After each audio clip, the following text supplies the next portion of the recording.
do a punch out. Still pretty quiet. Hey doing guys, Chris here. Well, I got some new props in today. These are the new Ethix P4s. These are the candy cane props.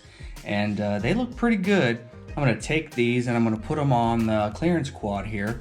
And we'll do a couple punch outs and a couple of flights, and we'll see how they perform on a 420-ish gram frame.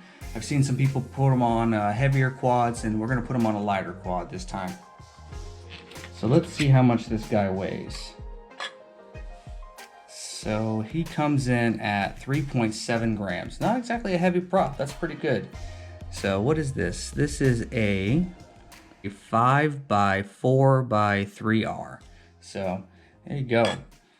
Let's go for a flight. All right, so we're out here and I got the Ethix P4 candy cane props. These are 5.1x4x3. We're gonna do a quick hover, punch out, and then we're gonna go for a flight.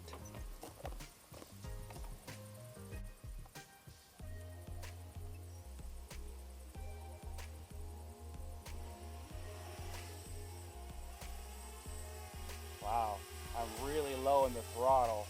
With this higher pitch, it takes almost nothing to get this thing in the air. Sounds pretty quiet too.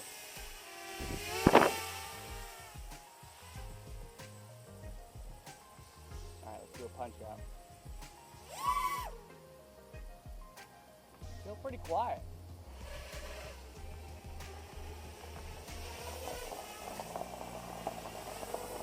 Not bad. Not bad at all.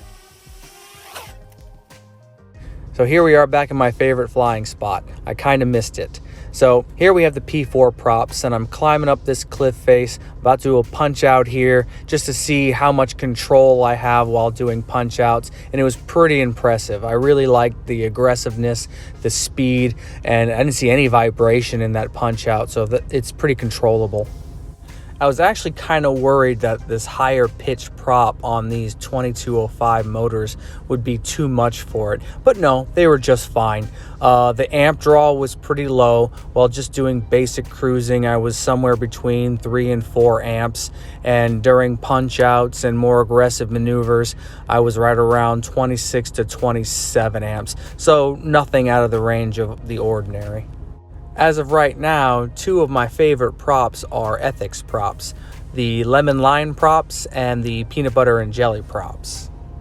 Don't get me wrong, these are good props, but I can't say that they're going to be one of my favorites. It's too early to tell for that. But what I can tell you is I'm not going to mount my Insta360 Go camera to the bottom of the drone. As you can see here, I got a little too close to the ground for a second. So what I was trying to do with this flight was to basically break it up into 2 segments. The first segment was to see how aggressive the pitch was and to see how maneuverable the props could be. And the second portion is going to be kind of a cinematic portion. Basically, I want to see how stable it is, how easy it is to maneuver with low throttle inputs. And if the quad was just a little bit heavier, I bet it would have been fine.